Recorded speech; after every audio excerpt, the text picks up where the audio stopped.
안녕하십니까. 소마시네마 막 리뷰. 이게 딱 배경음악도 좀 깔리고 뭔가 그래야지 이게 무슨 리뷰 같은데 좀 엉터리입니다. 이해하기 바라고요. 어. 오늘 그 얘기할 영화는 인어공주입니다. 이게 제 배경화면도 바다인데 바다를 배경으로 한 영화고 이게 그런 거는 딱 볼 때마다 이게 새롭고 신기하고 좋지 않습니까? 자, 이게 원래 근데 뭐 아시다시피 캐스팅 때부터 말이 많았습니다. 그래서 이게 사람이 오리지널이 있는 영화들은 일단 오리지널리티가 되게 중요하죠. 원작자. 그러니까 항상 그 만화 같은 경우도 원작의 팬들이 있으면 부정적인 의견이 안 나올 수가 없는데 인어공주는 워낙 유명한 89년도 디즈니의 애니메이션입니다. 근데 이게 또 되게 중요한 애니메이션이에요. 그래서 디즈니에서도 비교적 실사화가 좀 늦게 된 케이스고, 물을 배경으로 한 영화의 촬영은 또 특히 어렵기 때문에 실사 버전이 아마도 이제 어려운 것 같다 생각을 합니다. 사실은 이 실사 버전 자체를 영화하는 것에, 그러니까 영화 실사 버전에 대한 그 반대 의견을 표명하는 경우도 상당히 많죠. 이게 인어공주는 원래 영화의 첫 부분에도 나옵니다만 안데르손의 원작 동화가 원작입니다만 디즈니판으로 완전히 각색을 한 그런 버전이죠. 뭐 알라딘도 마찬가지고 미녀와 야수도 마찬가지입니다. 다 원작이 있습니다만 자기들 멋대로 사실 자기들 멋대로 고쳐버린 그런 것이 되겠죠. 그래서 이제 사실은 되게 미국적인 영화라고 말할 수 있을 것 같습니다. 잠깐 뭐 보면 이게 일단 평가가 지금 나왔는데 이게 극과 극의 평가만큼이나 좀 개봉한 다음에 지금 그냥 시네21 전문가 별점입니다만 여러 가지예요. 그러니까 박평식 평론가는 굉장히 세게 썼어요. 떼낀 수족관 닦는 기분. 이용철 평론가도 되게 부정적이군요. 책임이 버겁다. 근데 이거에 대해서 좀 긍정적인 평론가들은 좀 신예 평론가들이 오히려 좀 긍정적인 평가를 내렸습니다. 미디었을 때 더 아름다웠을 너의 세계. 유용한 각색, 지금 바로 필요한 여기 동화. 바다 위를 꿈꾸던 소녀는 이제 밤물에 직접 운동한다. 이렇게 각색의 좀 특이한 부분, 좀 개성 좀 바뀐 부분에 대해서 이렇게 좀 평가를 좀 해주셨네요. 이게 애니메이션 쪽으로 보자면 이게 1989년도에 나왔습니다. 인어공주가. 근데 이때 89년도에 인어공주가 나오기 상황이 어땠냐면 월트 디즈니 애니메이션이 지금처럼 아주 빅 메이저가 아니었습니다. 당시만 해도 5대 메이저에 속했었고요. 5대 메이저이지만 그렇게 뭐 1위, 2위를 다투는 정도의 그런 배급사는 아니었었던 걸로 기억을 합니다. 당시에 이제 디즈니가 지금 보시면 이제 좀 죽을 쓰던 시기였어요. 80년대까지 계속. 이렇게 반응이 별로 안 좋았던 시기입니다. 70년대 좀 지나면서 뭐 생지 구조된 이후에 토드와 코퍼, 탈환의 대모험, 위대한 명탐정 바실, 올리버와 친구들 기억하시는 분들 계신가요? 아마 이제 디즈니 진짜 팬들은 아니면 이 시기의 영화들을 아마 보신 분들도 없을 거고 아마 기억하고 있는 분도 많지 않을 것 같습니다. 그러니까 그 아동용 애니메이션이라고 하는 그림을 통해서 그 디즈니가 좀 죽을 쓰던 시기가 이제 이 시기입니다. 암흑기라고 흔히 얘기하는 시기예요. 근데 그 암흑기를 끊어버린 게 바로 인어공주입니다. 89년도에 나왔고 굉장히 흥행을 썼습니다. 인어공주 이후에 나왔던 우리가 기억하는 영화들 미녀와 야수, 알라딘, 라이온 킹, 뭐 포카혼타스 좀 그랬죠. 그 이후에 나왔던 이 90년대 들어서기까지 80년대 디즈니 전성기를 들었던 애니메이션들은 일종의 원작 동화, 익숙한 이야기를 가지고서 미국적인 그 하이틴까지 커버하는 전체적으로 가족 영화까지 커버하는 정도로 이제 폭넓은 뮤지컬 로맨틱 뮤지컬을 만드는데 구성이 있습니다. 그래서 사실 인어공주는 원래는 청순가량의 굉장히 비극적 캐릭터라고 알려져 있었습니다. 89년도에만 해도. 그런데 이 애니메이션판 인어공주는 빨강머리에 이제 빨강머리 유태인들의 머리 색깔 개념, 뭐 애니메이션이니까요. 그런 개념이고 굉장히 쾌활한 하이틴 소녀 같은 이미지로 영화를 만들어서 상당히 인기를 끌었죠. 물론 그 성공에 크게 기여한 것은 그 화사한 색감과 뮤지컬 시퀀스에 어울리는 연출에 어울리는 상당히 매력적인 앨런 맨킨의 음악이라고 말할 수 있겠습니다.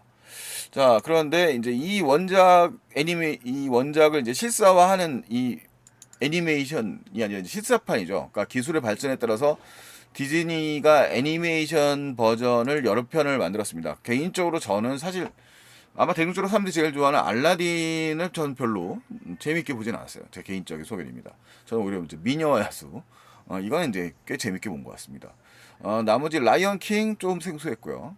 뭐 이렇게 대표작들 보면 했고, 나머지는 사실 뭐 그 크게 떠오르는 실사 버전도 별로 많이 있지 않네요. 그냥 복붙 같은 개념이죠. 그러니까 원작 애니메이션을 기술이 발달하니까 CG의 힘을 빌어서 실사판으로 만든다, 이런 개념으로 만들고 있다는 생각이 들고요.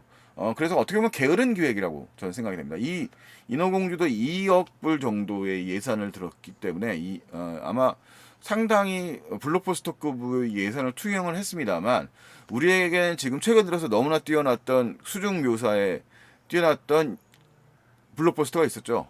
바로 아바타 2가 개봉된 지가 얼마 안 됐기 때문에 사실 인어공주의 시각적인 표현 역시도 그렇게 아주 압도적으로 매력적이라고 보기 참 좀 어렵고요. 전체적으로 좀 어두운 톤으로, 그러니까 영화를 CG라든가 이런 게 좀 저하되면 회상도가 좀 떨어지게 되는데, 그런 어두운 묘사들이 좀 많아서 오히려 영화의 화사한 느낌과는 좀 맞지 않았다는 시각적 표현이 좀 느껴집니다. 이 감독의 이 영화의 연출자는 론 마샬이고요. 론 마샬은 누구나 다 인정하는 걸작 뮤지컬 영화 시카고의 감독입니다. 물론 최근에 캐츠라는 역시 시각적으로 폭망한 영화를 연출한 적은 있습니다만, 론 마샬의 연출력 자체가 떨어진다라고 말하는 사람들보다는 그 불쾌한 계곡, 언캐니 밸리의 이미지들 자체가 불쾌했다고 평가하는 경우가 많죠. 인어공주의 경우는 뭐 역시 뭐 시각적으로 언캐니 밸리 정도는 아닌데요. 그러니까 좀 각색의 새로움이 전혀 좀 부족하다는 생각이 듭니다. 특히 어떻게 보면 이 영화에서 제일 진부한 캐릭터라고 할 수 있는 나가는 캐릭터, 훌륭해진 캐릭터라고 말 수 있는 거는 영화 그 애니메이션판에서는 별로 존재감이 없었던 조나 하워킹이 연기하는 에릭이라는 캐릭터입니다. 이 캐릭터는 원작에서는 사실 주인공인 에리얼의 일종의 그 맞상대, 그런 일종의 그냥 좀 일종의 단선적인 캐릭터의 느낌을 좀 벗어나서 나름의 스토리와 입체감을 가지고 있는 캐릭터로 표현이 됐고, 야망도 가지고 있는 사람으로, 지금은 이제 섬나라의 어떤 뭐 가상의 섬나라의 왕국의 왕자인데, 이 왕자로서 과거의 영광, 그 다음에 좀 더 활기된 국가를 만들기 위해서 좀 진보적인 그런 좀 오픈된 마인드를 가지고 있는 그런 캐릭터로 등장을 했습니다. 그리고 그 뭐 상대적으로 이 배역이라고 할 수 있는 에리얼 역시도 그런 캐릭터로서 조금 더 원작 애니메이션보다 조금 더 진보적이죠. 그래서 문제를 직접 해결하는데, 그러니까 수동적이라기보다는 직접 문제를 해결하는데 앞장서는, 쪽에 싸우는 캐릭터로 등장을 합니다. 다만 사실 이 영화의 그런 외모적인 표현들을 떠나서 에리얼 캐릭터가 그렇게 입체적인 캐릭터냐고 생각을 하냐면 또 그렇지도 않다는 게 사실 좀 이 영화의 문제점이기도 합니다. 그러니까 에리얼이라는 인물이, 지금 이 배우가 항상 할리 베일리라고 하는 이 가수 출신이고요. 노래는 정말 아름다운 목소리를 가졌다고 영화의 초반부 시퀀스에서 확인됩니다. 하지만 이분의 그 외모적인 것들을 떠나서 다분히 좀 이 캐릭터 자체를 표현하는 표현력에 있어서는 좀 스마일한 이미지 외에는 특별하게 뭔가 능동적이거나 다양한 표정을 가지고 있다고 말하기는 좀 어려운 것 같습니다. 한 뭐 또 캐릭터적인 서 봤을 때도 그런 깊이감 있는 표현력을 보여주기, 그러니까 실사판이면 어쨌든 간에 조금 더 이게 전체 관람가의 영화이긴 합니다만, 좀 캐릭터가 표현될 수 있는 다양한 표정들이 등장을 해야 되는데, 이 에리얼 캐릭터에게 그런 캐릭터성보다는 뭐 어떻게 보면 그냥 그 10대 특유의 호기심이 넘치는 그런 소녀의 이미지만이 보여지는 거고요. 그런 이미지에서 주인공 에디가요? 에릭 에릭 왕자와 상통하는 부분, 그러니까 이 둘은 취미로 맺어진, 그러니까 세상에 대한 호기심을 가지고 있는, 그러니까 만날 수 없는 두 세계의, 이쪽에 로미오와 줄리엣인데 그 세계에서 오픈 마인드를 가지고 호기심을 가지고 있는 그 수집가로서의 면모도 그런 걸 보여주는 면모거든요. 자, 그런 캐릭터로서의 매력들이긴 하지만 차라리 이 에릭 왕자의 캐릭터보다는 에리얼 캐릭터가 조금 더 그 표정의 다양성이 좀 표현되지 않는다라는 생각이 듭니다. 그리고 개인적으로는 이 조연 캐릭터들이 뭔가 미스캐스팅적인 측면이 좀 저는 개인적으로 있다고 느끼는데, 멜리사 메카시가 연기한 울슐라라고 하는 캐릭터가 특히 좀 아쉬움을 저는 느꼈습니다. 멜리사 메카시가 최근 들어서 이제 물론 코미디언으로서의 경력이 많고, 많은 헐리우드 영화에서 코미디 배우로서의 경력을 굉장히 쌓아놨거든요. 뭐 스파이 같은 영화 정말 전 포복줄도 하면서 이 멜리사 메카시의 영화를 봤습니다. 개인적으로 뭐 저도 좋아하는 배우인데, 이 우슐라 캐릭터에서는 그 표독스러움 같은 것들, 그리고 카리스마적인 측면에서 제가 갖고 있는 이미지가 원래 있어서 그런지 모르겠지만, 그렇게까지 우슐라 특유의 그런 좀 끈적거리는 매력 같은 게 별로 느껴지지 않았습니다. 차라리 전 오히려 뭐 퀸 라피타 같은 배우가 이 우슐라 캐릭터를 맡았으면 어땠을까라는 생각을 하게 되더라고요. 그래서 이 캐릭터로서의 매력이 조금 부족했다. 그리고 그 강력한 빌런으로서의 캐릭터가 존재감이 좀 생각보다는 적었다는 생각이 들고요. 그 다음에 하비에르 바라는 좀 아까운 캐스팅. 이 역할을 하기엔 너무 작은 캐릭터고요. 이 마지막에 눈물을 뚝뚝 흘리는 그 하비에르 바르뎀의 연기력이 영화 전반에서는 잘 보이지 않았다는 게 오히려 아쉬웠다라고 말씀드리고 싶고요. 나머지 캐릭터 중에서 이 동물 캐릭터들이 있어요. 스커트 역할의 아카피나, 그다음에 플라운더의 제이콥 트렘블레이, 그다음에 세바스찬 역할의 나비드 딕스. 이 중에서 이제 세바스찬은 시종 같은 캐릭터, 되게 이제 그 일종의 감축 캐릭터로서의 역할이 굉장히 중요한 캐릭터죠. 그래서 영화 애니메이션 원작에서 이 세 캐릭터가 영화에서 되게 유머를 담당하면서 영화의 좀 흥겨움을 맡는 그런 역할을 담당하는데, 개인적으로 사실 이 캐릭터들이 너무 리얼하게 캐릭터가 CG로 묘사가 되는 바람에 그런 캐릭터성 자체, 그러니까 이게 인간적인 매력이 어쨌든 간에 들어가야 되잖아요. 그러니까 이 사람들이 어쨌든 이 관객의 입장에서 사람의 말을 하는 걸로 우리가 듣게 되는데, 그 사람의 말을 하는 이 캐릭터들은 정작 동물과 너무 닮아 있단 말이에요. 그래서 그 표정 같은 게 잘 안 보여요. 특히 플라운더 캐릭터의 경우에는 그 표정이 전혀 안 느껴지더라고요. 그러니까 뭐 말은 하고 있는데 뭔가 그냥 물고기. 그다음에 세바스찬의 경우는 뭐 그래도 좀 표정이 좀 나오는 것 같지만 어쨌든 이렇게 좀 뚜렷하게 안 보이고, 존재감이 있다면 그래도 이 아카피나 특유의 개성 넘치는 목소리, 그다음에 후반부에 랩하는 장면 같은 데서 이 아카피나가 그래도 존재감이 제일 셋 중에 있었던 것 같은데, 어쨌든 간에 그 캐릭터들이 워낙 받쳐주거나 이게 즐거움을 묘사하는데 좀 아깝다는 생각이 좀 들었습니다. 그래서 전반적으로 뮤지컬 시퀀스들이 상당히 이 사운드 같은 경우에는 오케스트레이션 같은 게 상당히 많이 활용되면서 나름대로 음악은 되게 매력 있게 풀렸어요. 그 음악을 지금 역시 또 새로 하신 그분이 뭐죠? 이 음악을 새로 하는 게 요즘 헐리우드 영화를 지금 그 미란다, 그 양반 그 저 라틴계 아티스트죠. 이분이 굉장히 표현력 있게 묘사를 했습니다만, 영화의 시각적인 묘사, 이게 지금 이제 언더 더 시에 나온 장면이고요. 이 시퀀스는 이거 이제 언더 더 시죠, 이런 거. 지금 예고편에서 캡처를 했습니다만 언더 더 시의 한 장면인데, 그것이 원작이 줬던 그런 화사한 매력들에는 미치지 못해요. 왜냐면 이게 다 리얼화 됐으니까.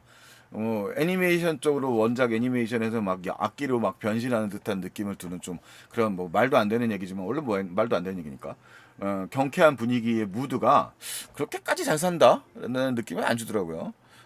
제일 아쉬운 거는 제가 좋아하는 장면이 이제 항상 언더 더 씨랑, 저는 로맨틱한 거보다는 이런 걸 좋아하는데, 이런 저기 뭐야 키스 더 걸, 이분이 이거 제가 항상 되게 인상 깊게 봤거든요. 그러면서 그때 당시에 극장에서 이 영화를 보면서도 사람들이 탐복하면서 너무 분위기에 좋게 다 이 장면을 봤었습니다. 애니메이션 판에서는. 근데 이게 뭐 어쨌든 그렇게 분위기를 만든다고 만들었는데 그렇게까지 또 아주 막 반짝반짝한 느낌이 들지 않는 거예요. 그러니까 영화 전체로 어둡다고 말씀을 드렸는데, 이 밤 장면에 이게 리얼할 수는 있겠지만 반짝반짝한 느낌이 좀 덜 든다라고 전 느껴졌습니다. 그래서 전반적으로 인어공주가 사실 기본적인 스토리를 그대로 가지고 온 거거든요. 그러니까 각색이 새로운 게 없어요. 그러니까 캐릭터가 복합적이지 않다라고 하는 아쉬움은 뭐냐면, 이 캐릭터가 가지고 있는 욕망이라든가 그런 좀 인물이 현대화되면 조금 더 이제 변신을 해야 되는데, 89년작에서 크게 나아지지 않은 거죠. 약간씩 변신을 했습니다만 크게 나아지지 않고 그 캐릭터의 이제 캐스팅에서만 인종적 변화만을 가지고 왔을 뿐인 것이지, 그렇게 내용적으로 봤을 때는 변화가 없다 보니까 영화적인 특히 실사판으로서 가지는 그런 매력 자체가 별로 안 보여줬다는 거죠. 그러니까 이게 그 뭐 다른 영화도 마찬가지긴 합니다. 뭐 알라딘이라든가 미녀와 야수 같은 디즈니 실사파들이 갖고 있는 공통적인 문제점이긴 한데 그래도 이제 뭐 그 알라딘 같은 경우는 윌 스미스가 연기한 지니가 아주 한 몫을 단단히 했죠. 영화로서 그 갖고 있는 매력들을 많이 담당을 했었고 미녀와 야수의 경우에도 엠마 왓슨이 연기했던 그 캐릭터가 워낙 존재감이 컸기 때문에 매력을 한층 가했던 데 반해서 이 영화의 경우에는 인어공주의 경우에는 그런 부분들이 좀 밸런스가 좀 부족한 부분이 많이 있는 거 아니냐는 생각이 좀 들었습니다. 그래서 영화가 어쨌든 뭐 캐스팅 논란은 차치하고요. 캐스팅적인 부분들보다도 이 영화의 전적인 내용 그리고 디즈니 자체가 너무 지나치게 좀 보수적이고 변화가 너무 없다 보니까 영화적인 매력이 좀 부족하게 느껴졌다라는 생각이 듭니다. 그리고 워낙 원작이 갖고 있는 그 상징성이나 레퍼런스가 강하게 있기 때문에 어느 정도의 좀 각색이 좀 강하게 들어가는 것이 어떻게 보면 좀 새로움을 줄 수도 있고 좀 위험할 수도 있지만요. 일 수도 있지만 있습니다만 뭐 결과적으로 결과물은 그냥 너무 안정적인 선택들을 하다 보니까 뭐 큰 장점이 보이진 않는다. 캐스팅 외에는 모험을 하지 않은 영화예요. 예, 캐스팅 외에는 그래서 이 선택이 좋았는지 나빴는지는 여러분들이 보시면 판단을 할 수 있겠습니다만 뭐 제가 본 감정은 그랬습니다. 뭐 그냥 뭐 영화관에서 아이들과 보기에는 뭐 큰 부담이 없는 뭐 그런 편한 그냥 애니메이션 그 영화죠. 그러니까 뭐 기본적으로 제작비가 그 정도 투여되어 있는 화려한 영화이니까요. 뭐 크게 지장이 있는 영화는 아니겠습니다만 기대치라고 하는 것에 비하면 뭐 그냥 소우소우한 영화다라는 생각이 들었습니다. 굳이 실사화되었어야 할 이유는 뭐 여전히 느끼기 좀 어려웠던 영화다라는 생각이 듭니다.